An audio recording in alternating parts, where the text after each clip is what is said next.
This is one for the Seiko fanboys as well as the Seiko haters, because believe me, there's enough here for both of you to sink your teeth into.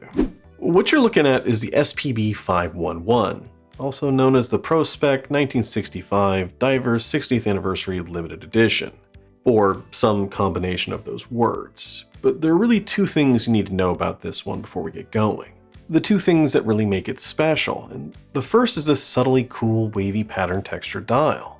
Then the second, and arguably the far more important thing, is the clasp, as this is one of the first Seikos to use a new on-the-fly adjustable clasp system.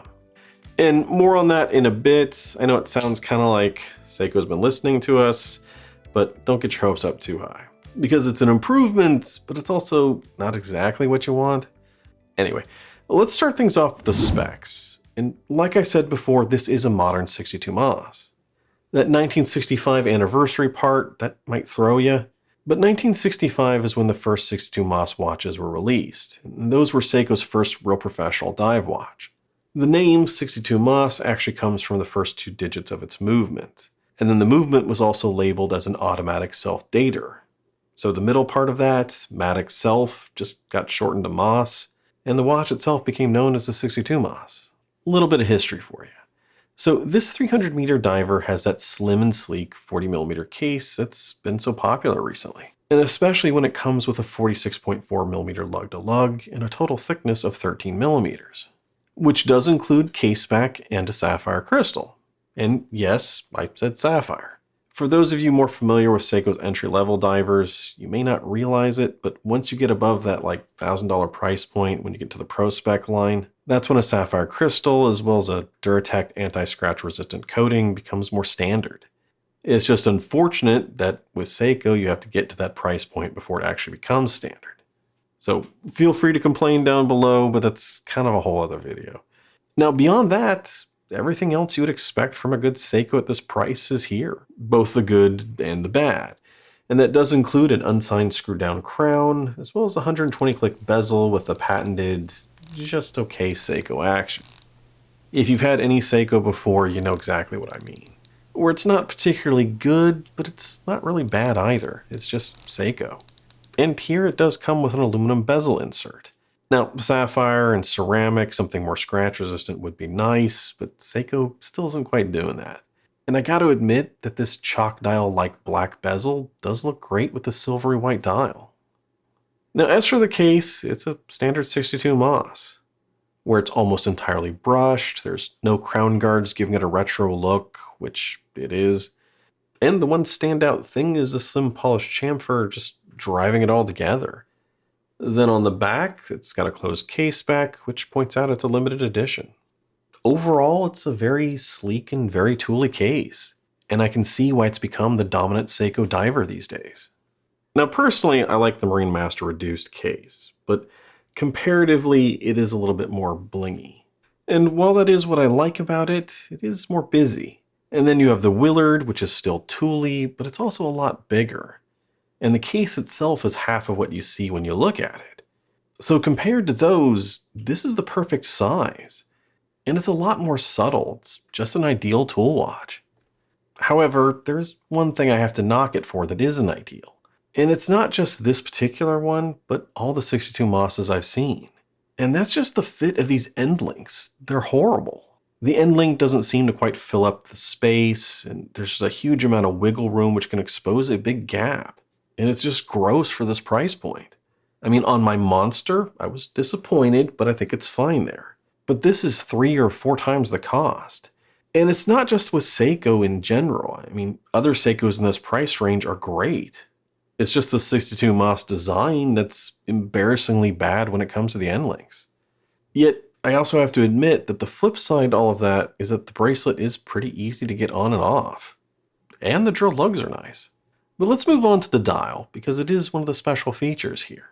The dial color is this silvery off-white, which did surprise me a bit, as I thought it was going to be more polar white. But instead it's this glossy, not too reflective white with this silvery, glistening sheen to it. And I think that sheen does add to the wavy pattern on the dial, of which isn't just a random design choice. You may not realize it, but Seiko's been using a wave mark on their case backs for a long time, just to designate water resistance and to mark a true diver. So to bring all that history home, they've now incorporated it into this dial. Otherwise, the rest of the design here is still a standard 62 Mas, which does include Seiko's newer patented tiny little porthole date thing way down here. I don't like it, and I still don't understand why this is on everything, including Grand Seikos now. It's too small, it's very hard to read, and it just distractingly throws off symmetry. So the date is the one thing that'll really knock the dial on. That, and that the indices aren't very tall.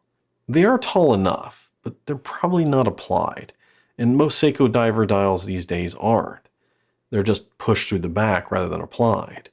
But if you can get beyond those shortcomings, it's a great dial. The classic 62 Mas design is straightforward and effective, while the wavy pattern gives it some depth and keeps it interesting, while giving the watch as a whole a subtly refined look. And even though the contrast could be a little bit better, I never had a problem when reading it. At least other than the date. And a lot of that is thanks to the hand design, where they're not flat, but angled and sloped down on either side. And that helps catch the light and helps them stand out from the textured waves behind it. Now, as for Lume, Lume is not bad, but once again, it is disappointing for a Seiko. I mean, Seiko used to be known for some of the best Lume around, but this is the fourth, maybe fifth newer Pro Spec that I've looked at that can't even outlast a standard turtle or a standard monster. I mean, it'll work, it'll do ya, but once again, it's disappointing and just silly that Seiko's pro-level divers are worse than their basic divers for Lume. In terms of the movement, this is using one of the newer 6R55s, and these days when it comes to movements, I just generally gloss over them. I mean, most of them are pretty standard, and you've all heard the spiel before on each of them. But when it comes to Seiko and the 6R series, I feel like I kind of have to talk about them. So if you're not familiar, the 6R series is basically an upgrade over the entry-level 4R movements. It still has a standard 21,600 beat rate, but the power reserve has been extended by quite a bit. With the 6R55, it's now lasting about 3 days or 72 hours. So that's the good. The bad is that from all the 6R movements I've seen, I've found them not to be the most consistent things around. Now, there are some people that love the 6R movement, there are some people that absolutely hate them and don't trust them, but for me, when I throw this on a time grapher, it's that the accuracy isn't very consistent between the various positions, or over that 72 hours of power. Especially that last 24 hours, the accuracy seems to start swinging wildly. But if it's fully wound and it's staying on your wrist, I think it does stay more or less consistent, as all those different positions seem to balance out. But that also leads me to my second big problem with the movements, and that's that even though this is a more premium movement, Seiko's spec accuracy still sucks. I think these days it can be within -15 to +25 a day, and Seiko considers that to be okay. So even at this price point, luck of the draw with accuracy is still a big thing. If you're unlucky like I was with my GMT Alpinist, spending $1,000 on a watch and having it run at -20 seconds a day just flat out sucks. Now, with this particular one, it hasn't been quite that bad. I think it's been running about -8 seconds a day, which was okay. I'd prefer it if it was a little bit better, but again, -8 isn't bad. However, that does illustrate, Seiko, it's still luck of the draw, versus say some good micro brands where I know they're further regulating those movements to get even better accuracy. Now let's talk about the bracelet, and I've already mentioned that the crappy fit of the Endlinks is horrible. But otherwise, the design and quality of the bracelet are what you'd expect from a Seiko at this price, where the links are secured with a pin and collar system, and overall they're just nice and solid with a good fit and finish, and the taper's great. But what you really want to know about is the clasp, so let's just get to it. And the good news is that it's a milled clasp that feels really well made, just nice and solid. As well as there's a great responsive action to the push buttons. On one side it opens up and push the other recessed buttons, and it lets you extend out this long tongue. And that tongue can ratchet back on its own without pushing anything. So after wearing this for the last few months, I can say functionally it works quite well. And in terms of just build quality, it's maybe one of the best clasps I've run into. It just feels really well made. However, and I think you guys have all noticed this already, from a looks perspective, it's ugly. It's blocky and that tongue just looks awkward. And especially so on a 62 Moss, which has this really nice slim sleek look to it. So compared to that, this clasp just looks huge. In fact, I think it's a little bit longer than the watch head itself here.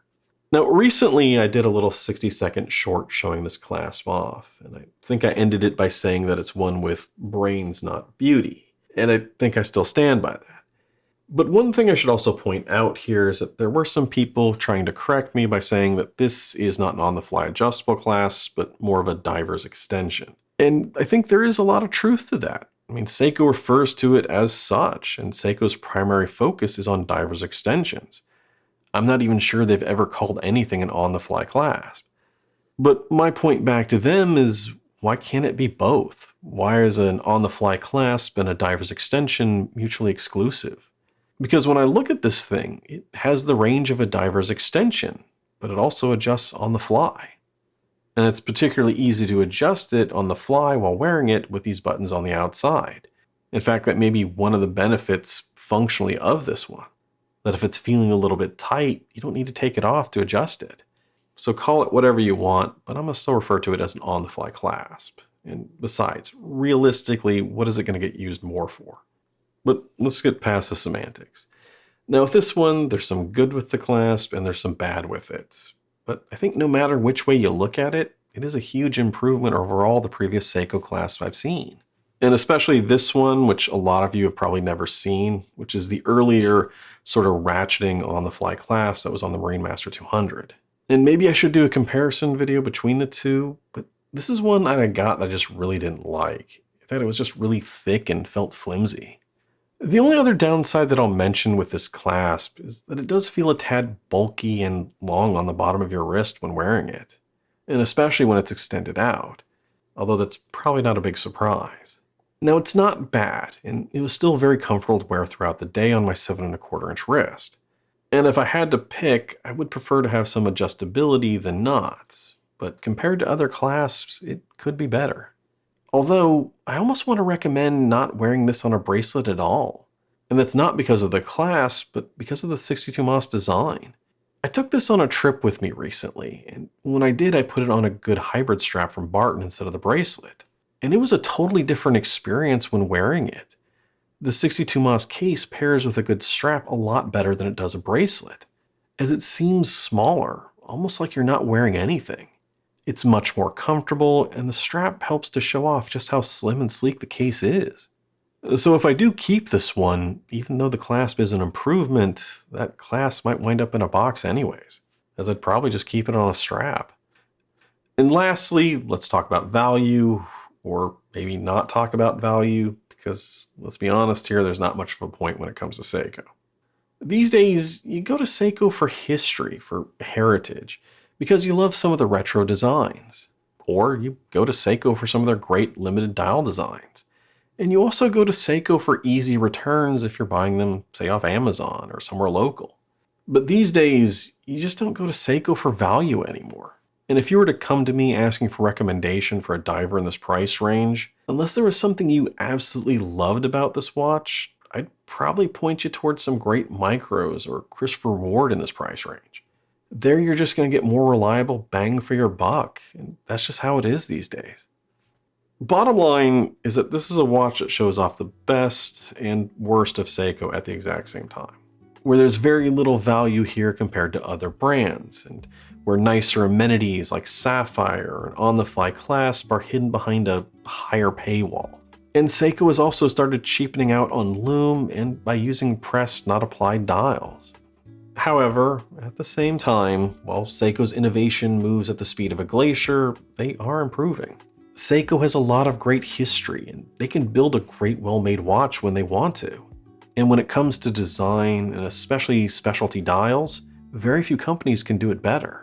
Which is why we all tend to have a love-hate relationship with Seiko these days, whether we admit it or not. Now, as for me, and as for this particular watch, I really don't know if it's a keeper yet. Even though I've had it for months. I got it more because I was curious and wanted to check out the clasp. And I thought that if I didn't like it, I could always easily sell it later, which is another good thing about Seiko. And if I'm being honest with myself, right now I have way too many other divers. I really don't need another. But right now, I don't have a white dial watch, and this one has really grown on me. Like I was saying earlier, I can really see why the 62 Mas has become the dominant premium Seiko diver, why so many people love it. Even though it's a retro design, it also winds up being exactly what a lot of people want in a great tool watch these days. Then pair that with this dial, which gives it a subtle yet slightly more refined look, and it becomes a very interesting and usually cool watch. So I'll hold on to it for now and we'll see what the future holds. But in the meantime, let me know your thoughts on this one down below, as well as what do you think of the clasp itself. Love it, hate it, disappointed in it, let me know. And as usual, you guys know what to do down below. Like, comment, subscribe, all that stuff. I'm Shane, this is Relative Time, and I'll see you next time.